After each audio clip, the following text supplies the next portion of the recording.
what they are is virtual oil, virtual gas, and virtual mining companies that can be structured to run hundreds of millions or billion pounds through complicit auditors, accountants, lawyers, who all take a cut of this virtual world, this virtual industry, which has been generated to create money, but it's robbed from institutional resources, from banks, charities, who invest in these virtual companies for a high return. But it's high risk. It's not only is it high risk, it's just massive fraud. Yeah. These companies are not producing a product.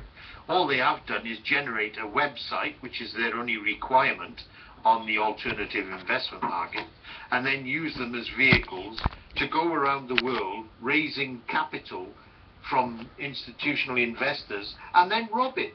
Can I just say that I'm recording this now? And just run it as a massive Ponzi scam. So can I just say that I'm recording this now? With the fact, this is not hearsay. This is not conspiracy. This is fact, because these dumb asses who formulate these virtual oil, gas and mining companies have to provide an admission to trade document, and that is an AIM 26 admission to trade document, which lists the full material on that company before it registers. And that material is the source for any prosecution against these idiots who think themselves beyond the control of the law. Well, Gordon, we've just made a video on law enforcement in Britain and how that hinges on fraud. How that hinges on fraud. I've just made. Let me first introduce the speakers. George sounds like he's on the phone. No. Yeah, probably. So when people look at. Sorry, can I just say that Gordon Bowden is talking to John Patterson, who's an activist and researcher in the south of England, linked directly into the Able Danger Global Anti-Treason Network, and Professor George Lees is now taping the correspondence and the dialogue up here. We started on how the governments are now issuing money to the friends in the political and the money issuance sector. The Rothschild family now own every central bank across the globe, and what Gordon Bowden and I and John have been talking about in previous interviews has been the completely unregulated emptying of national treasuries in favour of private interests globally, and the impact that that is now having on British citizens in terms of their capacity to find decent jobs in our own country and their capacity to raise their children without those children being cast into a life in debt in our own country. I started the conversation off on a broad issue about the capacity to issue money in your own country, which the government entirely has. What it's doing at the moment, we started on a debate on party funding and the need for people to enter corrupt actions to raise funds for their party. And when I said that was facetious, and that both of the other speakers understood that democracy can issue as much cash as it likes for the running of democracy. Yeah. That's the whole process. That's the whole point of having a central bank. But when you've got central bank run by people from other nations like Mark Carney, and you've got fraudsters on the court of the Bank of England that represent the Cairn Company that Gordon Bowden has defamed broadly with objective evidence that it actually makes those people criminals. It ties in Sir Bill Gamble, who stepped down for shame because of the potency of Gordon's campaign. On the court of Bank of England, you have Dave Prentice, the CEO of the fraudulent Cairn Empire, and a whole number of other fraudsters that are embroiled with Prime Minister Cameron, Prime Minister Singh of India, who's also been forced to step down. They have the capacity to issue as much money for their impoverished country as they need to.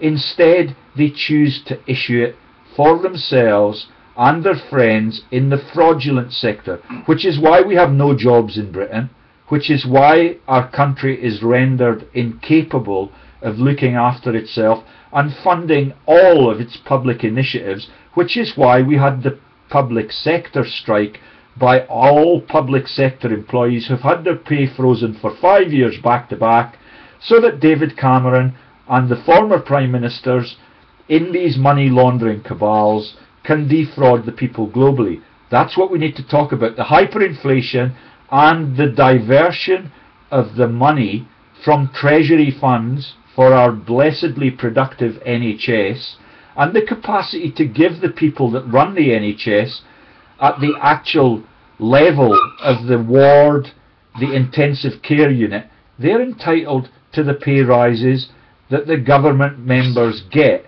because they're listed as directors on illicit, fraudulent companies. That's where we started the conversation off. I'd like to keep it as broad as we can. Can I just say one thing, please, George? Yeah, go for it. As we speak, I was supposed to be in Plum City, Wisconsin, because this is where the big meeting's going on. Now, Phil McConnell, as you know... So you're supposed to be part of the telecom debate on this issue? Well, let me just finish. Phil McConnell, as you know, is the brother of Christine Marcy. Yeah. Now, Christine Marcy was Hillary Clinton's handler. Christine Marcy has just stepped down. And I'm going to get David Cameron to step down. Well, we're discussing why William Hague stepped down early this morning. Yeah. William Hague is privy to all of my exposures on his geopolitical, greed, and all of Gordon Bowden's exposures on his wife Fion's financial crimes, and his sister being a member of the Prince's Trust, who go all the way into profiteering in sectors like oil and gas, and even in the pharmaceuticals. I found major clashes between a man called Ogilvy. Is that correct, Gordon? You understand Ogilvy's links to the monarchy in Braemar? I understand Ogilvy's links to the pharma profiteers who are deliberately asset stripping and stealing from the best NHS on the globe. That was published online a couple of days ago. I can send you the URL if you want it. Look on Prof. George Lee's Revelations to look at how much GPs in the UK get for meeting their pharma prescribing targets by volume. 40% of their salary comes from that source. We're talking about massive fraud in every sector of life, but I want to keep today's discussion on the erosion of Britain's industrial output, its job creation capacity, because the country is led by fraudsters. They're picked for their sins and they're manipulated by the Rothschilds and people like the Fleming family and Sir David Steele that we've talked about at length in previous videos. There are images of them with young children. They're all blackmailed. But can we keep to the financial crimes? Because that's what they're really guilty of. George, let me just point out a few facts that might be carried forward to Able Danger. I made a contact with Able Danger, and I think I supplied them with enough basic material for them to understand the big picture from my perspective in corporate fraud research. When you looked at William Jefferson Hague retirement, I've told George, and he will bear witness, that if you looked at how you protect a massive fraud network, all it involves is keeping family members involved as directors of companies. Now, I pointed out to George, William Jefferson Hague's wife, Fionn Hague, was a director of the Outward Bound Trust, and with none other than Lynn Rothschild. So you already have an interconnection between bankers and the Rothschilds and government. And so you carry that forward to the other director, is a guy called Ian Gowrie Smith. And that's what brought my research going back 4 or 5 years to Talisman Energy. And Talisman Energy and Paladin Resources operate out of Talisman House, 163 Holborn Street, Aberdeen, which is interconnected boiler room to 50 Lothian Road. And so you have, from government in Westminster, a direct association, which shouldn't be a direct association, because it shows complicity. Now, when David Cameron went to India, he went as the Prime Minister of this country, but he interacted with the Indian Prime Minister to force the Indian government to accept the financial deal between Cairn India, Cairn Energy, and the Indian company Vedanta. It was a multi-billion pound fraud, because it's dealing with a subject with no product. All it is a tranche of sea which is specifically said to contain so much oil. That's a load of arsewipe. And when the virtual companies in Europe were crashed, the subsidiaries were sold to the Indian stock market at 1/10. Who owns Land Rover? Don't know. What? Tell me. Well, it's India. It's an Indian company. What you have is a network of the special people who control the financial empires, like the Rothschilds, the J.P. Morgan network, the mining De Beers. All these people are the money banks that control, albeit with a blackmail to most people. And that's where specialists like Andrea Davison, who operated in porn and strip clubs, is to blackmail little tiny police officers who then give cover to the major criminal networks that they front. But can we keep it at the level of national politics and job creation and industrial job vents for British people in British locations in decent sectors? All of it has been stripped out. The call centres on the mis-selling scandals are in India. I know that because I ask them every time they ring me to interrupt my important conversations.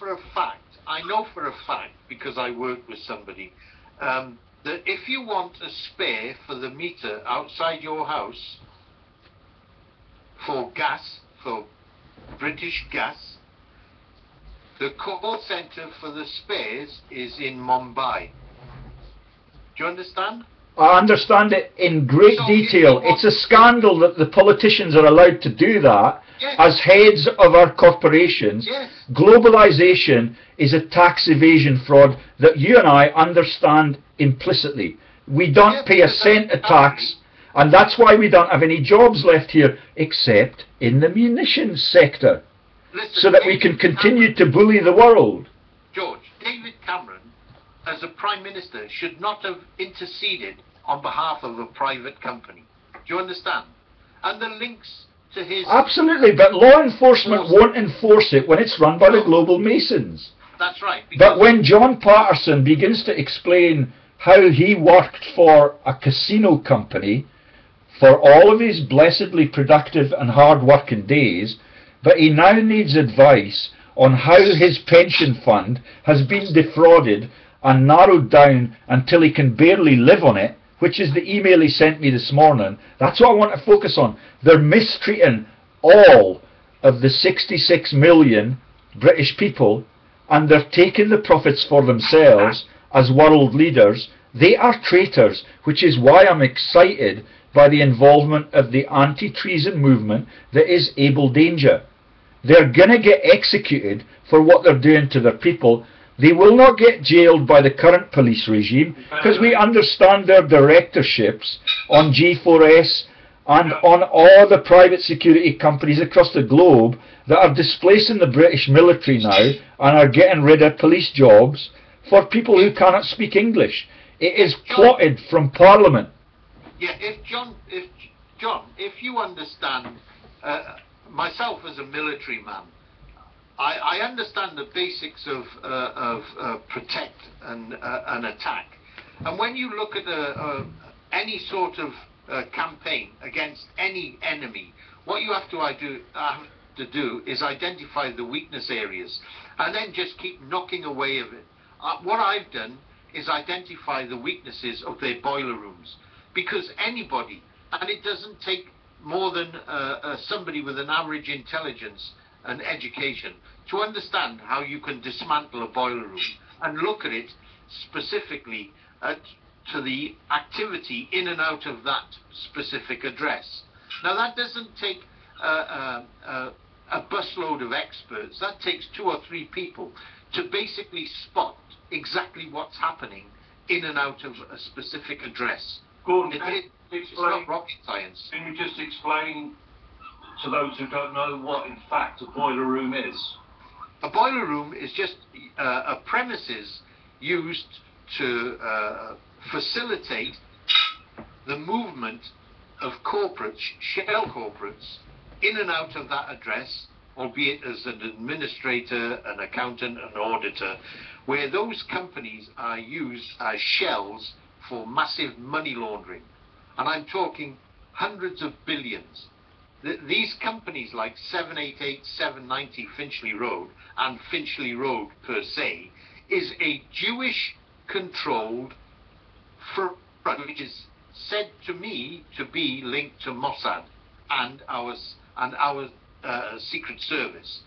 That address is such an embarrassment to the British government because it was protected by Margaret Thatcher when she ran Finchley, and it is expanded all the way down Finchley Road. There are, in my documents and dossiers, over 20 interconnected Finchley Road boiler rooms that are connected directly to people like Kevin James Cahill and the oil, gas and mining companies of Longroad. And so what you have... That's Kevin Cahill, who's the advisor to Paddy Ashdown, Gordon Brown and various other figureheads. Artigavan. And what Kevin James Cahill was the sole defence witness in the absence trial, the criminal trial of Andrea Davison, who was nailed for being an administrator of fraud, fake companies. Do you understand? Yeah. So, to close a loop, to show a full cycle of an organised crime network is very easy when you put all the pieces together in a puzzle. So Gordon's explained how that is a weak link, because we now understand it deeply. We've published many articles on my website jointly, and we've published at least half a dozen on the methods that they use to deploy those boiler rooms to steal from the world's people. Can I just, over maybe 3 minutes, explain where I believe that the weak link is that will undermine the system calamitously? It's in the university sector. This week, I've learned that the Department of Genetics at Dundee University, where Brian Cox is the rector, that's Brian Cox, the Hollywood icon that appeared with Brad Pitt in those movies about the Trojan War and the Trojan horse concept, which is close parallels to what we're describing here. But this very month, they have sacked 100+ academics in what is supposedly in the best list of the 200 best universities across the globe. They've sacked them without very little notice. They get no redundancy payments at all, even although they've been on nice, luxurious, 5-figure salaries in the upper end. And I know for a fact how busted the university pension funds are. Yeah, because I'm in divorce proceedings. People are being misled in that sector, but the children that enter the universities are now being stolen from by the Vice-Chancellor, who earns somewhere between £250,000 a year to £400,000 a year. And because of Gordon's accuracy in the fraud sector, we know that people of the stature of Miss Manningham Buller, who Abel Danger know all about as a national traitor already in the intel sector. She's the boss at Imperial College London. She's followed on from magnates in the pharmaceutical industries. Now every one of the students that she processes for an honours degree owes the moneylenders and the Rothschild Bank and Vince Cable, who's a long-term enemy of Gordon Bowden and his truth. They owe £50,000 when they graduate with their 4-year honours degree. The prospects of getting a job in that sector is 1 in 60. Brian Cox at Dundee University, where they've just sacked 100 people with no remuneration or redundancy payment, he is undetectable on the British Business Register, and that is unprecedented for me. I can find everybody else, but because he's an actor, he's got the right to change his name twice in his career.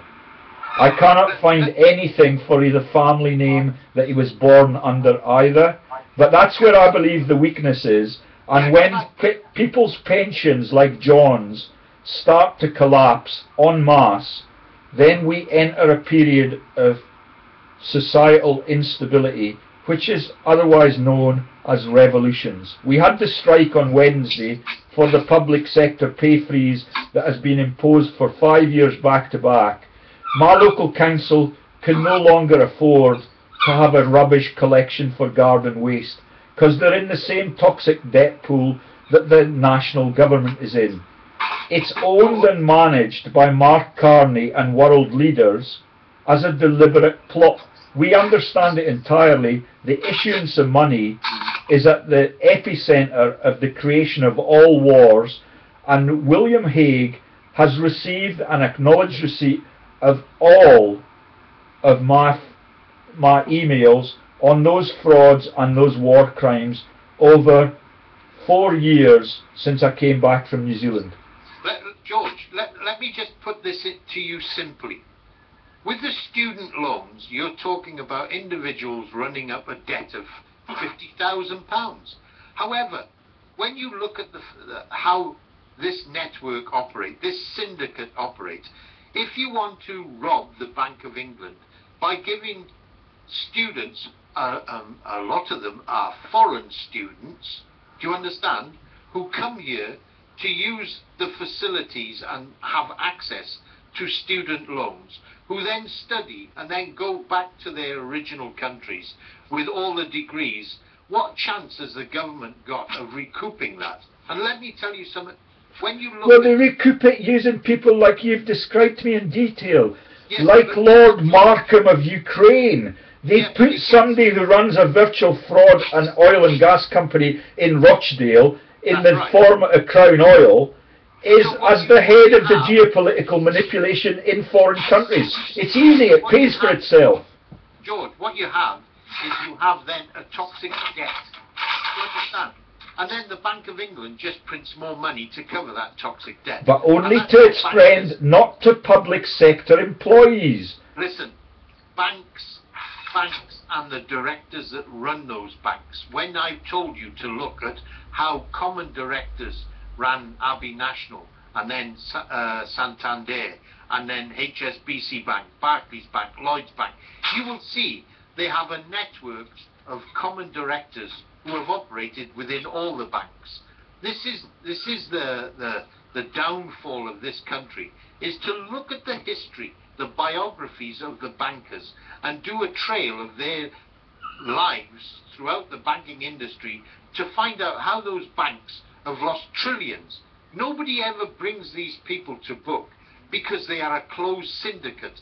They are a closed syndicate. But they're not closed any longer because of this discussion. Everybody now knows who the culprits are. I forget when you told me about the Fleming Family Foundation. Yeah, that's right. And it's globalised. Which bank was that? Was it JP Morgan?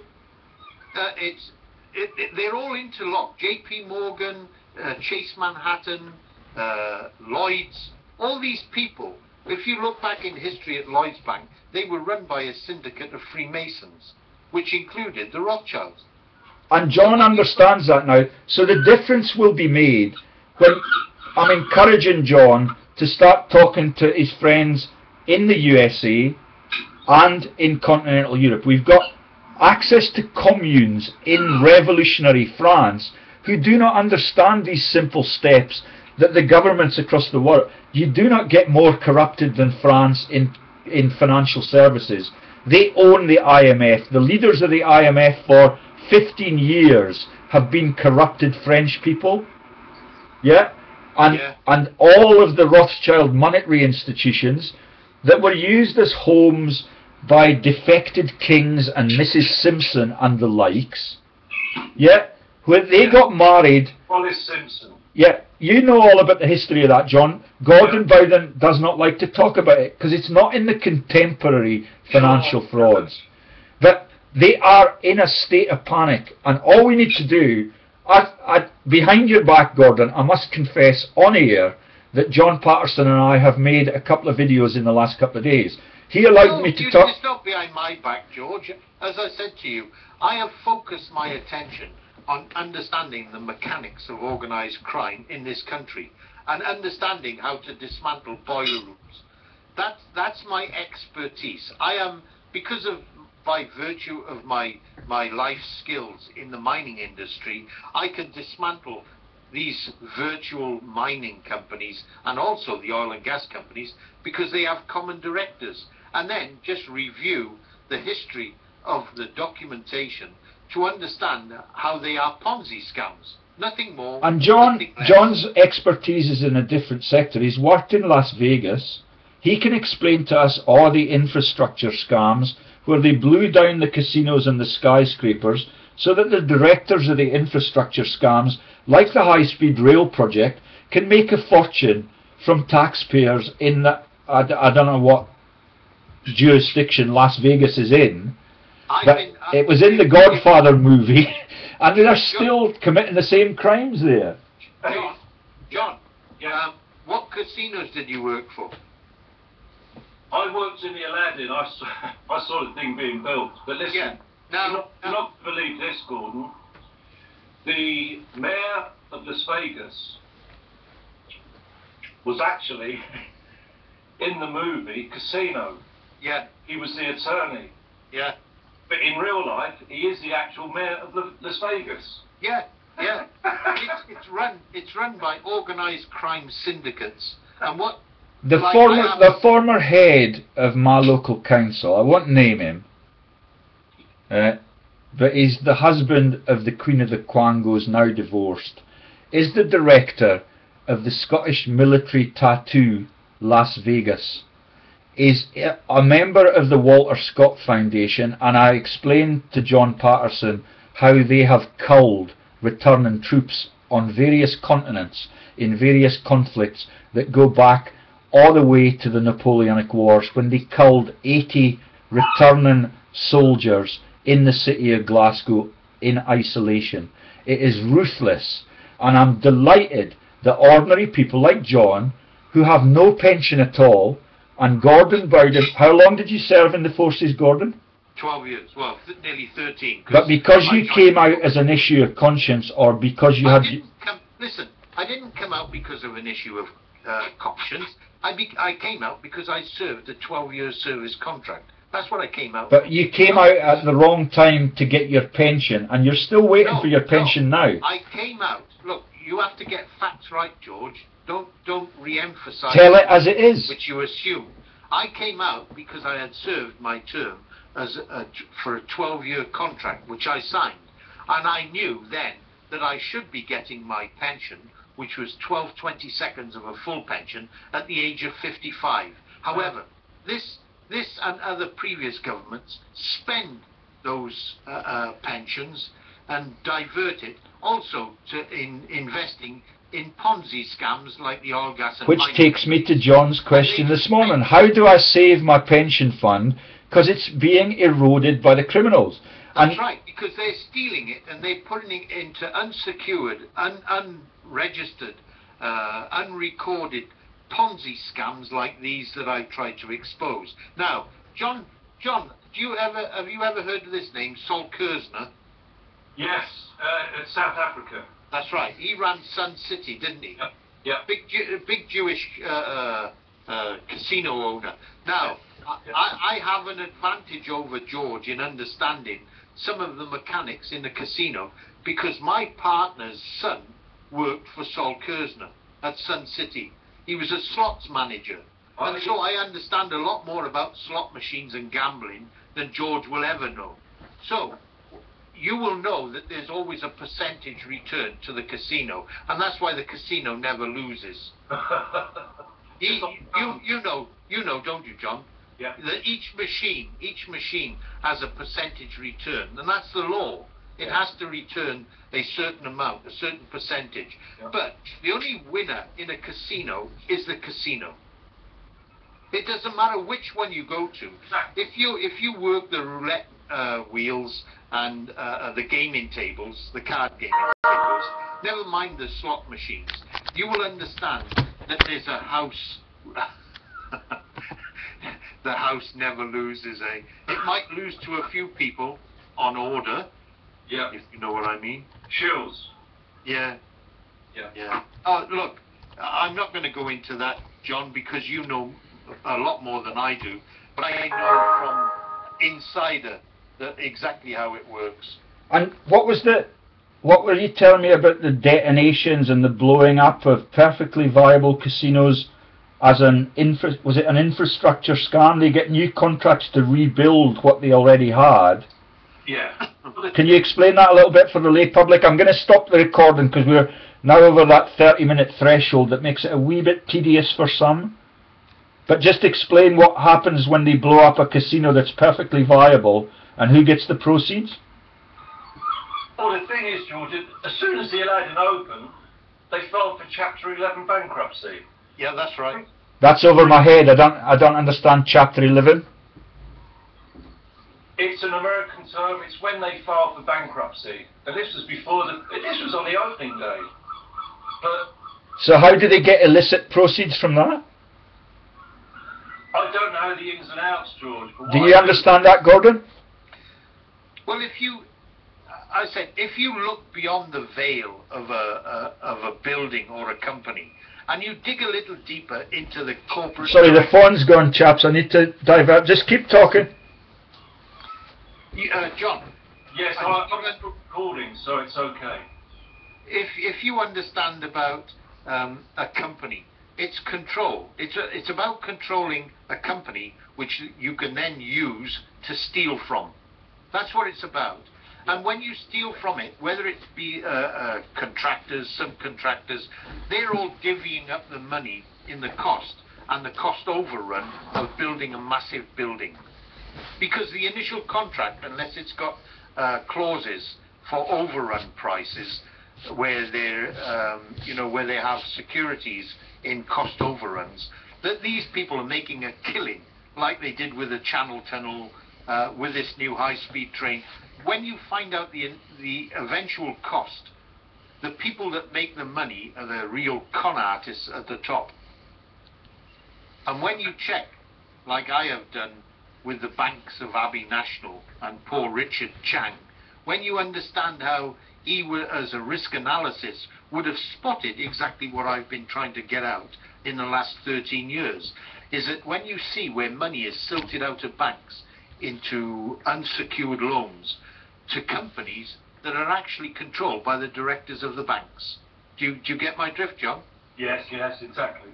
And poor Richard Chang, he would have seen that the directors of Abbey National were actually stealing from their own bank and moving money to companies that had offshore subsidiaries. So all they were doing was moving the money out of the bank, loaning it to a company, a very high risk, unsecured loan, to a company which is also controlled by them, by a director of the bank. They would then move that money from that shell company to a subsidiary in the British Virgin Islands or Panama or Barbados or the Channel Islands, where it's unaccepted that the FSA, Financial Services Authority, would gain access to those company accounts. And Richard Chang was killed for revealing those facts by Kroll Security under Stephen Hester's watch. Stephen Hester became the boss at the RBS, and the killing took place and was deemed to be an accident by both fraudulent coroners and fraudulent pathologists, one of whom was used at the corrupted UN killing of an innocent bystander. That's Freddie Patel. They're fraudsters.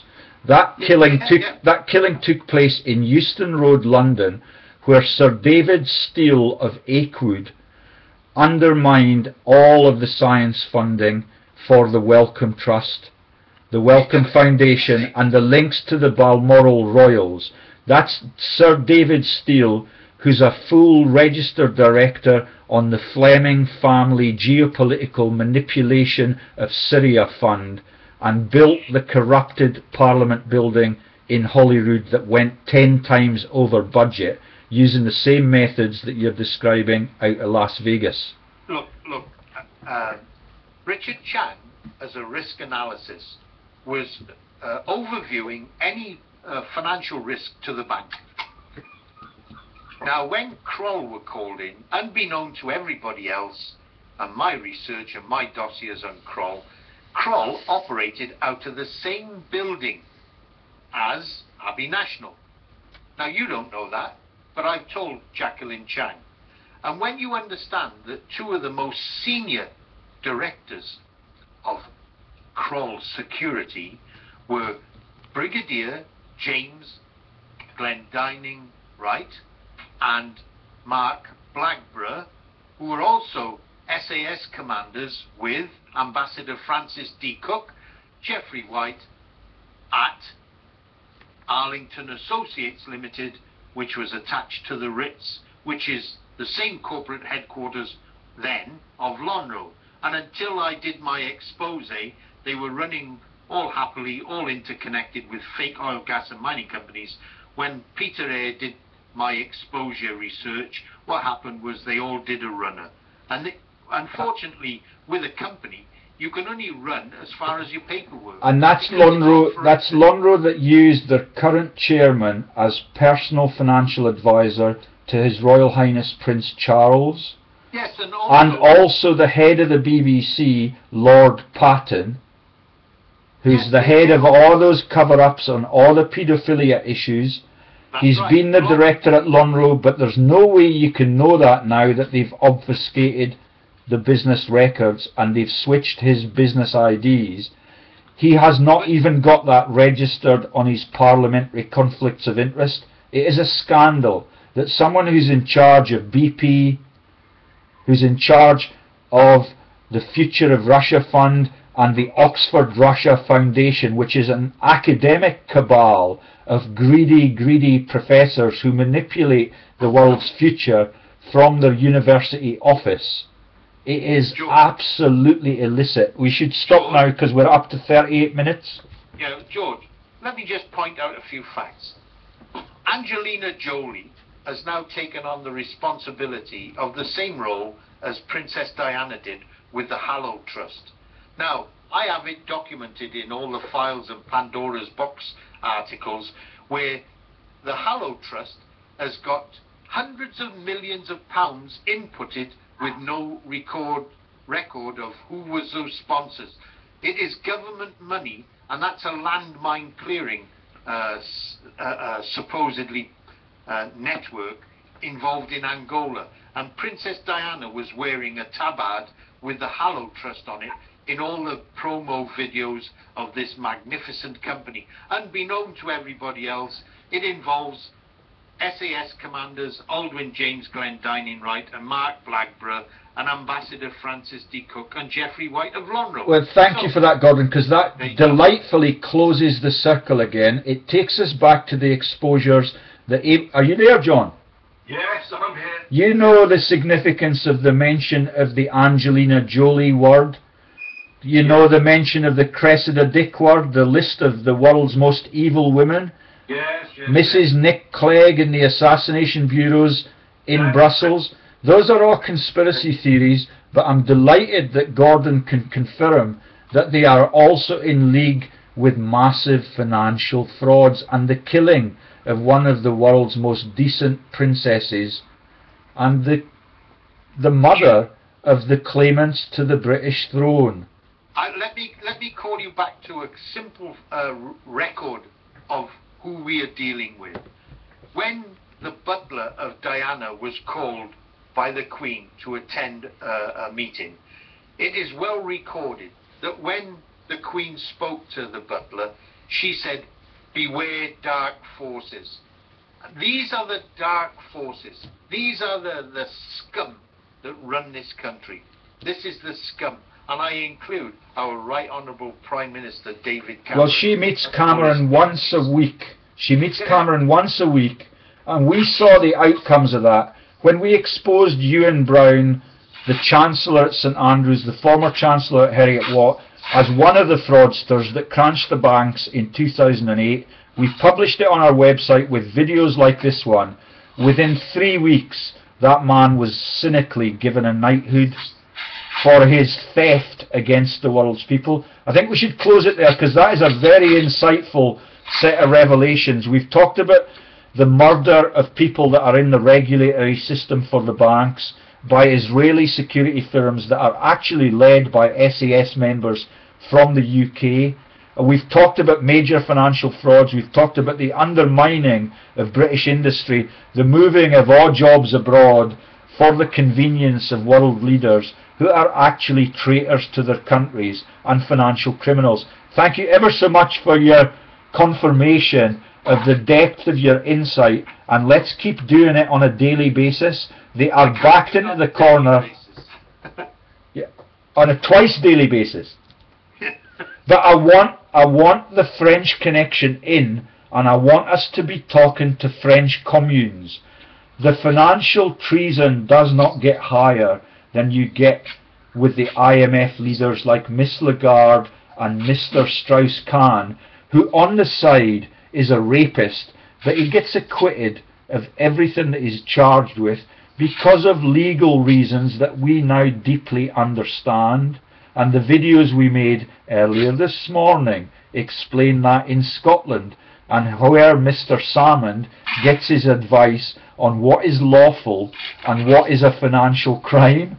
They're all mixed up, and thank you for your help in exposing it. Okie dokie. Cheers, guys. Bye. You cool with that, John? Yeah, I'm going to get this... I'll put it up at my end, and I'll show you how to get the impact up with some keywords. Make it a snappy title, and we'll compare visits as we go along. Okay? Cheers. You take care. Bye now.